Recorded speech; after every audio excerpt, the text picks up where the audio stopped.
لا ہے, ایگزیکیوشن نہیں ہوئی ہے. لا ہم نے خود ہی بنوایا تھا, پروفیسر سلیم عرفانی اور میں نے کورٹ کے اندر. جو فاروقی صاحب تھے اس وقت ایس ایس پی ایسٹ تھے, ڈی آئی جی ایسٹ تھے سوری, اب وہ ایف آئی اے میں ہیں. اس کی کاوشوں سے ہم نے کورٹ میں بیلیبل وارنٹ کو نان بیلیبل میں کنورٹ کرایا. اب اس سے فائدہ ہمارے صاحب اختیار لے رہے ہیں. جو بیلیبل پہ لیتا تو وہ کہتے تھے چلو یار 5,000 میں دے دو, اب ان سے لاکھ 2 لاکھ روپے لے کے ان کو چھوڑ رہے ہیں. ہم نے اپنی جان ہتھیلی پہ رکھ کے اس مافیا سے لڑے, لیکن اب امپلیمنٹیشن نہیں ہے. لا موجود ہے, اگر جس کی سپاری چھالیا یا گٹکا یا بلو 18 ایئرس کو سگریٹ کسی نے بیچا تو وہ نان بیلیبل وارنٹ میں اریسٹ ہو سکتا ہے, جس کا بیلیبل ہونا ہی نہیں ہے. تو اب ہم یہاں صاحب اقدار سے بولیں گے کہ خدا کے لیے اس معاشرے کو اس بیماری کی علامات سے بچائیں. دوسرا, ہم جو فوڈ کھا رہے ہیں جنک فوڈ, سب سے بڑی بات گھر سے نکلے تلے ہوئے چیزوں کو گھر میں چھوڑ دیا, سبزیوں کو چھوڑ دیا. تیسری سب سے وجہ ان ایکٹیویٹی آف فزیکل ایکٹیویٹی. ہم کسی بھی طریقے سے 5 منٹ کیا 10-15 منٹ بھی واک نہیں کرتے ہیں. آئے کھانا کھایا رات کو 12 بجے اور سو گئے, یا پھر اٹھے نیند سے تو 12 بجے جنک فوڈ منگایا اور کھا کے پھر سو گئے. یہ پروسیس جو جنک فوڈ میں فوڈ آتا ہے وہ 6 مہینے پرانا ہوتا ہے, اس کے اندر کیمیکلز میں اس کو پرزرو کیا جاتا ہے, وہ پھر آپ کے ہاں پہنچنے تک پتہ نہیں اس کس مقدار میں خراب ہوا ہو چکا ہوگا, لیکن ہم شوق سے کوک کر کے اس کو کھا لیتے ہیں. جنک فوڈ, فزیکل ایکٹیویٹی کا نہ ہونا اور الکوہل اور اسموکنگ کا بڑھنا, یہ علامات ہیں نوجوان نسل کو اس بیماری میں لے کے آنے. اچھا, ایک چیز میں اس پہ ضرور بات کروں گی. آپ نے جنک فوڈ کی بات کی, آپ نے کہا فزیکل ایکٹیویٹیز نہیں ہیں, اور جو الکوہل اور سگریٹ نوشی, یہ ساری چیزیں تمام چیزیں بالکل یہ ہیں. اس کے ساتھ اگر چکن کی ہم بات کریں کہ چکن جس طرح سے تیار ہو رہی ہے, اور آج کل ہمارے زیادہ تر استعمال میں جو ہے وہ چکن ہے, چاہے آپ جنک فوڈ لے لیں چاہے آپ گھر میں بھی اگر کھانا بنا رہے ہیں تو چکن, اور چکن جتنے دنوں میں تیار ہو رہی ہے, جس طرح سے اس کو فیڈ دی جا رہی ہے, تو آپ کیا سمجھتے ہیں کہ کہیں نہ کہیں کینسر کے لیے, کینسر کو بڑھاوا دینے کے لیے کیا چکن بھی مدد کرتی ہے؟ دیکھیں, میں نے تو کہا نا فائبر ڈائٹس کو لے لے, ویجیٹیبلز کو زیادہ لے. آپ جا کے جو یہ ویلی ہے ہماری گلگت کی سائڈ پہ, ان کی ایجز دیکھیں 90-95 ایئرس 100 ایئرس, کیونکہ وہ پہاڑوں پہ چڑھتے ہیں, پہاڑوں پہ اترتے ہیں, وہ نیچرل فوڈس کو یوز کرتے ہیں اور فروٹس کو وہ یوز کرتے ہیں. ہم 3 وقت کی کھانا کھاتے ہیں, صبح کو تیل میں پکا ہوا, دوپہر کو چکن, مٹن, بیف جو بھی ہے آپ ضرور استعمال کریں, لیکن ایک ویکلی کوانٹٹی کے حساب سے. جتنا آپ جنک فوڈ, جتنا آپ مٹن کو دور رکھیں گے, ویجیٹیبل کو زیادہ قریب لائیں گے, آپ اس بیماری سے بچیں گے اور اپنے آپ کو فٹ کریں گے. ہاں, مٹن کھائیں, بیف کھائیں اگر آپ ایکسرسائز کرتے ہیں. اگر آپ ایکسرسائز کنزیوم نہیں کرتے ہیں, وہ کیلریز کو باڈی میں لے کے رکھتے ہیں, وہ پھر سو جاتے ہیں. Is very strange. ٹھیک. اچھا ڈاکٹر صاحب, آپ نے یہ کہا کہ کوئی بھی زخم ہو جاتا ہے منہ میں تو ہم اس کو اگنور کرتے ہیں اسٹارٹ میں, تو میرے کہنے کا مقصد یہ ہے کہ اگر وہ تکلیف دہ ہے تو اگنور نہیں کر سکتے. کیا کینسر جب اسٹارٹ ہوتا ہے وہ پین لیس ہوتا ہے؟ دیکھیں, جو جبڑے کا کینسر ہے یہ مسکیولر, جیسے ہم نے کبھی گوشت مارکیٹ میں لینے جاتے ہیں تو اس کے اندر وہ تھریڈز ہوتے ہیں. جی. اب یہ جبڑے کے اندر قدرت نے ایپیتھیلیل لائننگ لگائی ہوئی ہیں. اب جب آپ یہ چیزیں یہاں رکھتے ہیں تو وہ تار جو تند ہے, جیسے میں نے آپ کو بتایا فائبر کی طرح ہوتے ہیں, وہ ٹوٹ چلے جاتے ہیں. یہ لیئرز ہوتے ہیں. پہلے چھوٹا سا لیئر, چھوٹا سا زخم ہوگا, پھر ہم اگنور کرتے ہیں. تو سوموجے لگائی, کچھ مختلف ٹیوبس لگائیں, یہ بہت ساری چیزیں لگائیں, ہم اگنور کرتے ہیں. ہم ڈاکٹروں کے بعد نہیں جاتے ہیں, پھر دوسری طرف پان کھانا شروع کرتے ہیں, کہتے ہیں بھائی ٹھیک ہو جائے گا یہ وہ. جب وہ ایڈوانس ہو جاتا ہے, وہ ہیل نہیں ہوتا, وہ بڑھ جاتا ہے, گمس میں آ جاتا ہے, تو پھر ہم رپورٹ کرتے ہیں ڈاکٹر کو. پھر ڈاکٹر کہتا ہے بایوپسی کراؤ, پھر کہتے ہیں سی ٹی اسکین کراؤ. پھر جب بایوپسی پروون ہوتا ہے پھر اس کا فیصلہ ہوتا ہے کہ بھائی اس کی ایکس ریز کراؤ, اس کے سی ٹی اسکین کراؤ, اس کے جو ہے نا پلاننگ کرو کہ اب کیا ہونا ہے. پھر ہم اسٹیجنگ کرنے کے لیے سی ٹی اسکین ہونا بہت ضروری ہوتا ہے. اس کو اسٹیجنگ پوائنٹ آف ویو سے ہم دیکھتے ہیں, پھر پلان کرتے ہیں کہ سرجری ہونی ہے, ریڈیو تھراپی ہونی ہے یا کیمو تھراپی ہونی ہے. اور انفارچونیٹلی سرجری کے لیے میں یہاں کہوں کہ گورنمنٹ ہاسپٹلس کے اندر اتنی ایڈوانس سرجریز اویلیبل نہیں ہیں. اور یہ جو ٹیسٹ ہیں یقیناً یہ یہ ایکسپینسو ٹیسٹ تو دیکھیں، ٹیسٹ تو بہت ساری جگہوں پہ ہوتے ہیں. بلڈ ٹیسٹ جیسے عیسیٰ لیبارٹری والے بہت رعایت کے ساتھ کرتے ہیں، اور بہت سارے ایسے ادارے ہیں جو سی ٹی اسکین بھی فری کرا کے ہمیں دیتے ہیں. سرکار کے پاس بھی سی ٹی اسکین اویلیبل ہے، ہیمیٹالوجیکل ٹیسٹ بھی اویلیبل ہیں، بہت ساری چیزیں اویلیبل ہیں. کہنے کا مقصد یہ ہے کہ ہم شروعات میں نہیں آتے، ہم لیٹ اسٹیج میں رپورٹ ہوتے ہیں، جہاں پیشنٹ کی نہ سرجری ہو سکتی ہے نہ کچھ ہو سکتا ہے.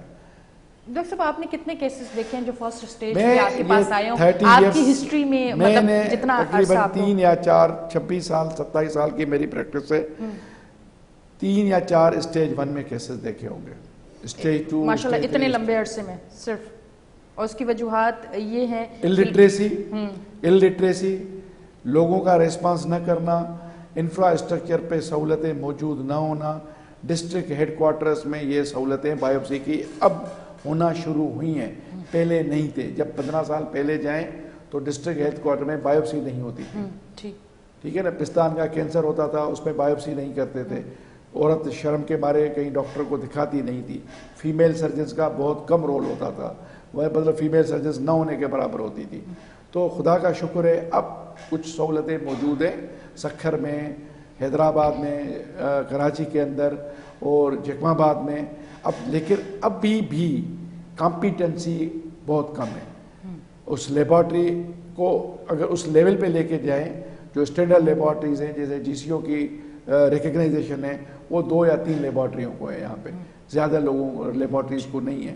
کیونکہ ہمیں اس کے اندر دیکھنا ہوتا ہے کہ جیسے سمپل ہم نے بایوپسی کرائی، لوگ بایوپسی سے ڈرتے ہیں کہ ڈاکٹر صاحب بایوپسی کرائیں گے تو پھیل جائے گی. کبھی نہیں بیماری بایوپسی سے پھیلتی. بایوپسی سے ہمیں پتہ لگتا ہے کہ اس کی نوعیت کیا ہے، اسپیڈ کیا ہے. جیسے میں سمپل مثال دیتا ہوں، ایک انسان کی کوئی چوری ہو جاتی ہے تو وہ تھانے پہ جاتا ہے، وہ پوچھتا ہے صوبیدار صاحب کہ بھئی آپ کا ٹائمنگ کیا تھا، کیا کیا چیزیں چوری ہوئیں، کب ہوا، اگر گاڑی چوری ہوئی ہے تو ماڈل کون سا تھا، کلر تمام کون سا رپورٹ بنتی ہے، تمام رپورٹ بنتی ہے. تو فرسٹ جو انویسٹیگیشن رپورٹ ہوتی ہے وہ ہمیں بایوپسی میں پتہ لگتا ہے کہ اب اس کو ہم کتنا پروگنوسس بتا سکتے ہیں، کتنا بینیفٹ ہوگا میڈیسن سے، اور اسٹیج کیا ہے، آیا ڈیزیز ایگریسو ہے یا نہیں ہے. اس کے ساتھ پھر کچھ اور رپورٹیں بھی ہمیں کرانی پڑتی ہیں تاکہ پیشنٹس کو ہم ٹو دی پوائنٹ لے کے جائیں اور ان سے کاؤنسل کریں.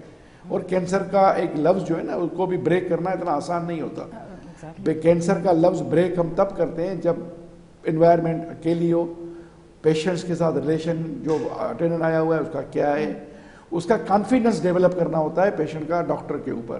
یعنی جو بھی ڈاکٹر بریک کرے گا اس کا کانفیڈنس اپنے اوپر ڈیولپ کر کے پھر اس کو بتانا پڑتا ہے کہ آپ کو پتہ کتنا ہے. تو پھر اس کی آہستہ آہستہ کر کے جب کانفیڈنس آ جاتا ہے تو پھر پیشنٹ کے اٹینڈنٹ کو بتایا جاتا ہے. ہو سکتا ہے کہ وہ اپنے شوہر کو بھی ڈسکلوز نہ کرے، ہو سکتا ہے اپنے ماموں کو ڈسکلوز نہ کرے، تو ہم اس کو اوائڈ کرتے ہیں بتاتے ہوئے کہ بھئی یہ نہیں. جب تک پیشنٹ کی ولنگ نہیں ہوتی ہے ہم بریک نہیں کرتے ہیں. So breaking the cancer news is art. تو یہ ہر بندے کے پاس نہیں ہے. ہم نے تو باقاعدہ الحمدللہ ٹریننگز کی ہوئی ہیں، لیکن میں یہاں میسیج دوں گا کہ پرائیویسی جب آپ بریک کریں، آپ پیشنٹس کو کانفیڈنس ڈیولپ کر کے پھر بریک کریں. ڈاکٹر صاحب پیشنٹ خود کتنا اسٹرانگ ہونا چاہیے اگر اسے کینسر ہو ول پاور کتنی مدد وہ چیزیں دیتی ہیں آپ کو ٹریٹمنٹ کے ساتھ ساتھ؟ آپ انکریج کریں پیشنٹ کو، اس کی فیملی بھی اس کو انکریج کرنی ہے، اس کی فیملی ضرور انکریج کرے. یہ ڈاکٹر کا کام ہے کہ اس کو کس لیول تک لے کے جا کے انکریج کرتا ہے. فیملی کی انکریجمنٹ بہت زیادہ ہے کیونکہ ڈاکٹر کے پاس 3 سے 4 گھنٹے رہے گا ڈیورنگ پروسیس، اس کے بعد وہ گھر چلا جاتا ہے. اس کے بعد معاشرے میں یہ ہوتا ہے کہ جی کینسر ہو گیا. او بھائی کینسر ہو گیا تو اب کینسر لا علاج نہیں ہے. آپ اینجلینا جولی دیکھیں کتنے سالوں سے زندہ ہے. بہت سارے میرے ایسے پیشنٹ ہیں جو 20 22 سال تک ہیں. میری اب ایک اسٹاف ہے وہ جو 14 سال سے میرے پاس ہے، پیٹ کا کینسر ہے اس کو. دوائیاں آ گئی ہیں، جدید دوائیاں ہیں، موجود ہیں الحمدللہ پاکستان کے اندر موجود ہیں. لیکن ریکویسٹ میری یہ ہوگی عوام الناس کو کہ ارلی شروعات میں آئیں. بریسٹ کے اندر لمپ دیکھیں، گٹلی دیکھیں. 90% گٹلیاں کینسر نہیں ہوتی ہیں، لیکن اگر آپ کے خاندان کے اندر کسی بھی قسم کی بیماری ہے تو آپ کو ڈاکٹر کو، کسی پڑھے لکھے ڈاکٹر کو ضرور دکھانا ہے. بایوپسی سے ڈرنا نہیں ہے. بایوپسی کا مقصد ہے کہ بیماری کی تشخیص کرنا. ہو سکتا ہے کینسر نہ نکلے، تو بایوپسی سے ہم لوگ کہتے ہیں یہ ایک متھ ہے کہ بایوپسی سے کرائیں گے پھیل جائے گا. لوگ اسٹیجز آخری میں آتے ہیں پھر تو ظاہر ہے اس کا علاج تو نہیں ہے. پھر اس کی ہم سمٹومیٹک ٹریٹمنٹ کریں گے جو اس کو تکلیف ہے اس کو ٹھیک کرنے کے لیے. ڈاکٹر صاحب میں نے ایک شو پہلے بھی بریسٹ کینسر پہ کیا تھا, بات ہوئی تو میں نے کہا ایک آپ سے کر لیتی ہوں, آج موقع لگا ہے کہ جیسے بریسٹ کینسر ہوتا ہے وہ بے اولادی کی طرف بھی چلے جاتے ہیں. تھوڑا سا اس پہ اگر بات کر لیں, کیونکہ اس پہ میں نے پہلے بھی ایک بڑا ڈیٹیل میں شو کیا اور آج آپ آئے ہیں تو میں چاہتی ہوں کہ کچھ آپ سے بھی اس حوالے سے کچھ چیزیں بہتر سن لیں گے تو اور دیکھنے والوں کو. آپ نے بڑا اچھا سوال کیا ہے, اور اصل میں بریسٹ کا جو کاز ہے over exposure to the estrogen. اب ایسٹروجن ایک ہارمون ہے جو باڈی کے اندر موجود ہوتا ہے, 60% اووریز میں ہوتا ہے. اووریز آپ سمجھ گئے ہوں گے, جی جی بالکل, ٹھیک ہے. اچھا, اب جب وہ پوسٹ مینوپاؤزل ہوتی ہیں عورتیں تو وہ اووریز میں سے ختم ہو جاتا ہے, باقی باڈی کے دوسرے آرگن سے آتا ہے, ایڈرنل گلینڈ سے, سافٹ ٹیشو سے, ڈفرینٹ جگہوں سے آتا ہے. اب باجی نے کہا کہ اولاد نہیں ہوتی. اگر 20 سال یا 22 سال کی میری بہن کو یہ ہو گیا ہے, اللہ نہ کرے کسی کو اس تکلیف سے گزرنا پڑے, تو یہ لا علاج نہیں ہے, موسٹ ماڈرن علاج ہے. 2 سے 3 سال کے بعد ان کی سائیکلز واپس آ جاتی ہیں. جو تھراپی لگتی ہے اس کے اندر وہ سپریس ہو جاتی ہے. اب اس کو سپریس کرتے ہیں ہم, اور پھر جب وہ نارمل ہوتا ہے تو پھر اس کے حساب سے وہ نارمل ہو سکتا ہے.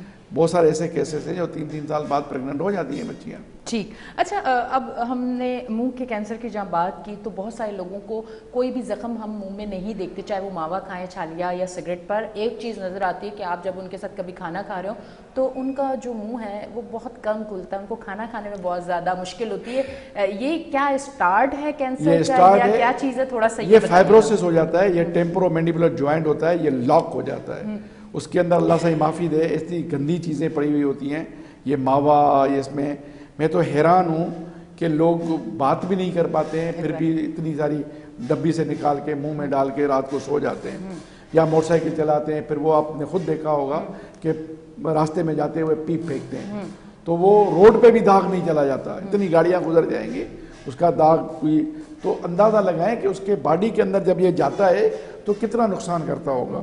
یہ امیون پاور ہوتا ہے, قدرت نے ان کو دیا ہے خود محافظ اندر, وہ جب تک ان کے اندر سکت ہوتی ہے وہ برداشت کر لیتے. جب ان کی امیونٹی کم ہوتی ہے تو بیماری پھیلنے لگتی ہے.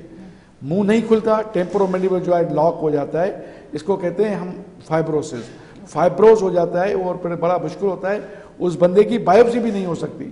پھر ہم اس کا پہلے یہ جوائنٹ کھولتے ہیں, پھر بایوپسی لیتے ہیں, لیکن لمبا پروسیس ہے, اتنی تکلیف سے گزرنا پڑتا ہے. اپنے ہی پیسوں سے اپنے لیے زہر لینا یہ کوئی عقل مندی نہیں ہے. مجھے سمجھ نہیں آتا کہ وہ سکون ملتا ہے. سکون آپ اپنے فروٹ سے بھی لے سکتے ہیں, اور اپنی فیملی میں اگر کوئی پریشانی ہے تو شیئر کریں. خدا را اس زہر سے بچیں. آپ اپنے بچوں کی خاطر, اس قوم کی خاطر, اس قوم نے آپ کے اوپر احسانات کیے. اللہ پاک نے آپ کو مسلمان کے گھر میں پیدا کیا ہے. آپ یہ چیزیں نہ کھائیں, جتنا یہ کھائیں گے یہ حرام ہے.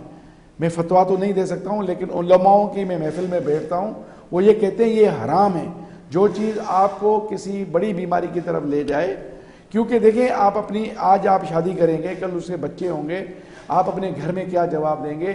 اللہ کی قسم کہہ کے کہتا ہوں, میں ایسی دکانوں پہ جاتا ہوں, منہ میں پان پڑا ہوا ہوتا ہے, ان کے الفاظ بھی سمجھ میں نہیں آتے جو بات کرتے ہیں, لیکن پھر بھی وہ کہتے ہیں, میں ریپیٹ نہیں کرتا کہ منہ سے وہ کیسے بولتے ہیں, لیکن آپ خود سوچیں کہ وہ داغ اگر آپ کو کپڑوں پہ لگ جائے تو وہ کپڑا صاف نہیں ہوتا, تو جب آپ کے جبڑوں میں رہے گا, آپ کے آنتوں میں جائے گا تو کتنا بڑا نقصان کرے گا. اپنے پیسوں سے زہر مت خریدیں, زہر مت خریدیں. تھینک یو ڈاکٹر صاحب, بہت بہت شکریہ آپ تشریف لے کے آئے. ناظرین, آپ دیکھ رہے تھے ہیلتھ 21, اور آج کا جو ٹاپک تھا اس پہ چند سوال کیے گئے اور ڈاکٹر صاحب نے بہت اچھے انداز میں بہت بہترین جواب اور بہت ڈیٹیل میں سمجھایا, اور ہمارے دیکھنے والوں کے لیے ایک بہت بہترین میسج دیا کہ آپ اپنے پیسوں سے اپنے لیے زہر نہ خریدیں. اور میں یہی چاہتی ہوں کہ ہمارے شو کے توسط سے دیکھنے والوں کو پازیٹیو میسج ملے. ہمارے پاس جو بھی گیسٹ ڈاکٹر آتے ہیں وہ بھی یہی پازیٹیو میسج دیتے ہیں. کوشش عیسیٰ لیبارٹری, ہیلتھ 21, K21 کی یہی ہے کہ ایک اچھا پازیٹیو میسج جائے. یقیناً آج کا شو بھی آپ کو پسند آئے گا. اپنی ہوسٹ اینی شاہ کو دیں اجازت, پھر ملیں گے. اللہ حافظ.